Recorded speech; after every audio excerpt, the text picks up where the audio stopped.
ശ്രദ്ധിക്കേണ്ടത് സനദോടുകൂടി അമ്പലക്കടവ് മൗലവി പറയുന്നത് കേൾക്കൂ. ഞാൻ പറയട്ടെ സഹോദരന്മാരെ, ആദരണീയനായ റസൂലുള്ളാഹിന്റെ മുടി ലോകത്തുണ്ട്. അതിന് ബറക്കത്തുണ്ട്, അതിന് പുണ്യമുണ്ട്, അതിന് മഹത്വമുണ്ട്. നമ്മുടെ ഇന്ത്യയിൽ വെല്ലൂരിലുണ്ട്, തമിഴ്നാട്ടിലൊരു മുടിയുണ്ട്, അതിന് സനത്തുണ്ട്, പരമ്പരയുണ്ട്. ആ മുടി എവിടെ നിന്ന് കിട്ടി? കശ്മീർ ഹസരത്ത് ബാൽ മസ്ജിദ് റസൂലുള്ളാഹിന്റെ മുടി സൂക്ഷിച്ചിട്ടുണ്ട്, അതിന് പരമ്പരയുണ്ട്, തങ്ങൾ വരെ എത്തിച്ചേർന്ന പരമ്പരയുണ്ട്. അബൂദാബിയിൽ ഹസ്റജി കുടുംബത്തിന്റെ കയ്യിൽ ആ മുടിയുണ്ട്. അബൂദാബിയിൽ ഹസ്റജി കുടുംബത്തിന്റെ കയ്യിൽ ആ മുടിയുണ്ട്. അതുപോലെ സുഡാനിൽ മുടിയുണ്ട്. ലോകത്ത് അറിയപ്പെട്ട സ്ഥലങ്ങളിൽ ഈ 14 നൂറ്റാണ്ട് കാലം കൃത്യമായ സനത് പരമ്പര സഹിതം കൈമാറിപ്പോന്ന് സൂക്ഷിച്ചു വരുന്ന, ഭദ്രമായി സൂക്ഷിച്ചു വരുന്ന ആ മുടിയുണ്ടെന്ന് മാത്രമല്ല, റബീഉൽ അവ്വലൊക്കെ ആ മുടി പുറത്തേക്കെടുത്ത് വെള്ളത്തിൽ മുക്കി ആ വെള്ളം തബറുക്കിന് വേണ്ടി ആളുകൾ വ്യാപക വാങ്ങിക്കൊണ്ടുപോകാൻ. ഇനിയും അമ്പലക്കടവ് മൗലവി സനതുള്ള മുടികൾ എണ്ണുന്നത് കാണൂ.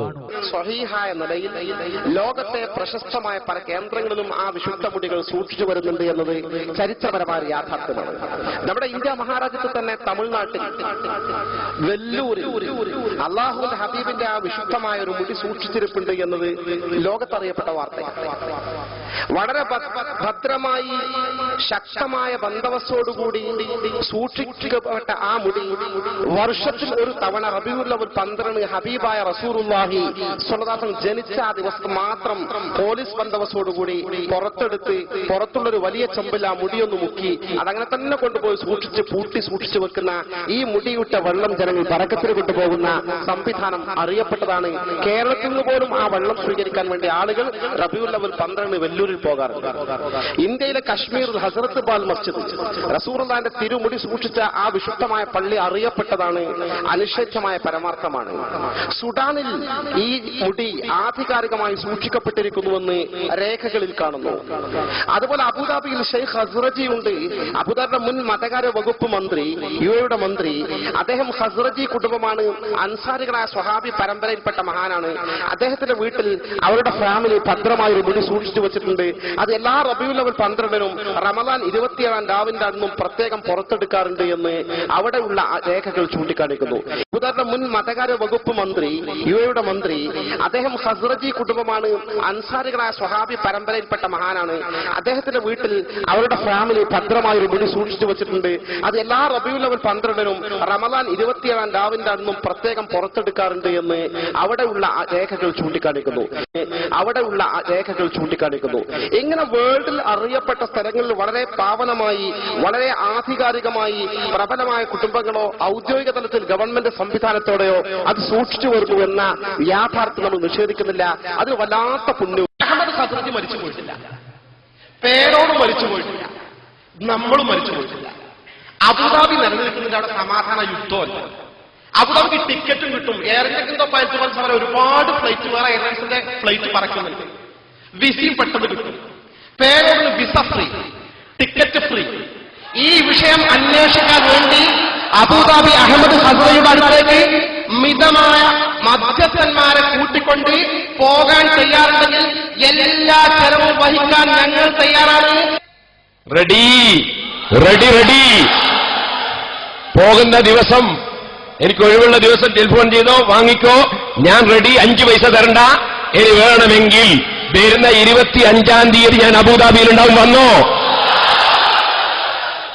റെഡി. അടുത്ത്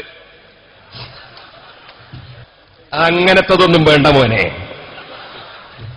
ഇനി മധ്യസ്ഥനാ വേണ്ടേ? അഹമ്മദ് ഹസ്റജിക്ക് നല്ല പരിചയമുള്ള ആളാണ് ബഹുമാനപ്പെട്ട സയ്യിദ് മുഹമ്മദ് അലി ശിഹാബ് തങ്ങൾ. അദ്ദേഹം ബാപ്പാന്റെ കൂടെ വന്ന് പാണക്കാട് താമസിച്ചതാണ്. കുഞ്ഞാലിക്കുട്ടി സാഹിബിന് അദ്ദേഹത്തിന് അറിയാം, പാണക്കാട് തങ്ങന്മാരറിയാ. മർക്കസിൽ വന്നിട്ട് പിറ്റേന്ന് രാവിലെ ഉസ്താദിന്റെ മകൻ ഹക്കീം അസ്ഹരിയുടെ കൂടെ ഉസ്താദിന്റെ വണ്ടിയിൽ മർക്കസിൽ നിന്ന് പാണക്കാട് പോയിട്ട് മുനവ്വർ ശിഹാബ് തങ്ങളെയും മറ്റൊക്കെ കണ്ടതാണ്. അതുകൊണ്ട് മധ്യസ്ഥനായിട്ട് ബഹുമാനപ്പെട്ട മുനവ്വർ അലി ശിഹാബ് തങ്ങളെയും കുഞ്ഞാലിക്കുട്ടിയെയും നിങ്ങൾക്ക് പറ്റുമെങ്കിൽ ഞാൻ റെഡിയാണ്.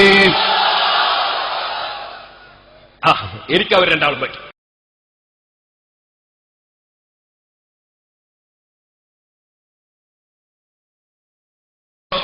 المسلمين أن أكدنا استعدادا لاستقبال كل باحث أراد الاطلاع على تلك الوثائق أو رؤية خصائص النبوي الشعر النبوي الشريف عن كتب إلا أنه لم يأتنا أحد لهذا الغرض.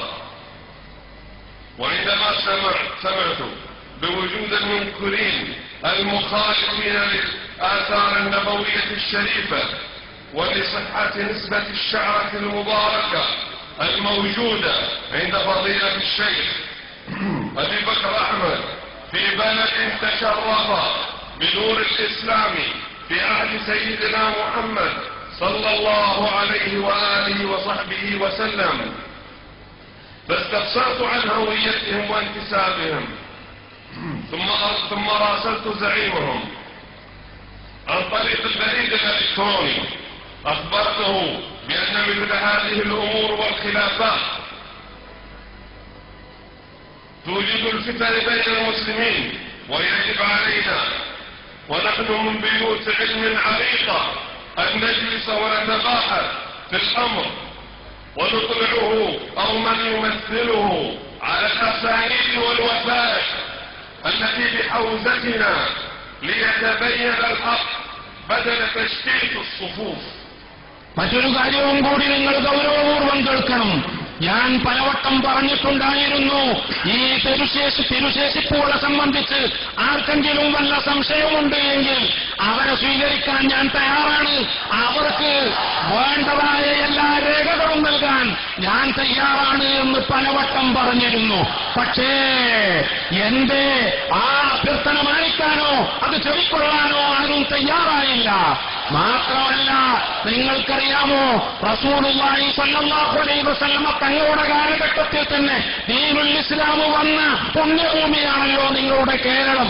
ഈ കേരളത്തെ സംബന്ധിച്ച് എന്നെ വല്ലാതെ അത്ഭുതപ്പെടുത്തിയൊരു വസ്തുത, ഫളീലത്തു ശൈഖ് അബൂബക്കർ ബഹുമാനപ്പെട്ട കാന്തപുരം ഉസ്താദിന് ഞാൻ ആ പുണ്യ തിരുദേശങ്ങളിൽ നിന്ന് ഒരു കേസം കൊടുത്തപ്പോൾ ഈ നാട്ടിൽ അള്ളാഹുവിന്റെ റസൂലിന്റെ കാലത്ത് ദീനുൽ ഇസ്ലാം എത്തിയ ഈ നാട്ടിൽ ആ തിരുശേഷിപ്പിനെ എതിർക്കാൻ, കാന്തപുരത്തെ ചീത്ത പറയാൻ കുറെ ആളുകളുണ്ട് എന്നുള്ള വിവരം ഞാൻ അറിഞ്ഞപ്പോൾ ഇവരാരാണ്, ഏത് പാർട്ടിക്കാരാണ്, ഇവരേത് വിഭാഗമാണ് എന്ന് ഞാൻ അന്വേഷണം നടത്തി.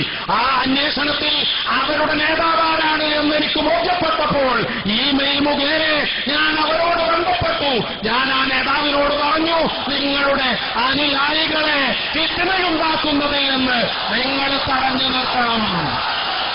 ആ നേതാവിനോട് വ്യക്തമായി ഞാൻ പറഞ്ഞു, അനുയായികൾ കുഴപ്പമുണ്ടാക്കാതിരിക്കാൻ അവരെ നിങ്ങൾ തടഞ്ഞു നിർത്തണം. ഇവരുടെ നേതാവിനോട് ഞാൻ അങ്ങനെയൊക്കെ പറഞ്ഞിട്ടും പക്ഷേ അദ്ദേഹം അതിന് ഒരക്ഷരം മറുപടി പോലും പറഞ്ഞിട്ടില്ല എന്ന കാര്യം ഞാൻ ഓർക്കാൻ ആഗ്രഹിക്കുന്നു.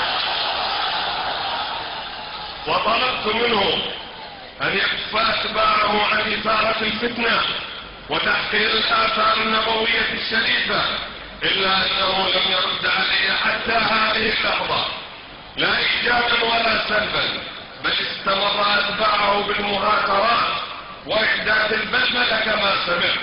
ومن باب النصح لجمع كلمة المسلمين وخدمة الآثار النبوية الشريفة، فإنني أؤكد اليوم تلك الرغبة، وأن بيتنا في أبو ظبي مفتوحا لاستقبال كل راغب للتفرق بالآثار النبوية الشريفة أو الاطلاع على الخصائص والتي هي عندي أهم وأبلغ من الأسانيد، وكذلك الاطلاع على الأسانيد والوثائق لأهل العلم والباحثين.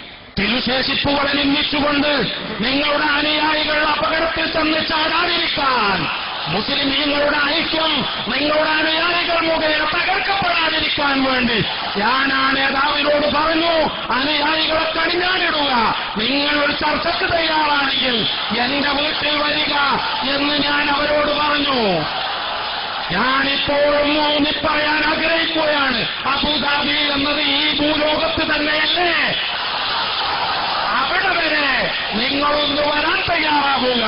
ഞാൻ ഇതിൽ വേണ്ട മുഴുവൻ രേഖകളും ഞാൻ നിങ്ങൾക്ക് കാണിച്ചു തരുന്നതാണ് വളരെ വ്യക്തമായി.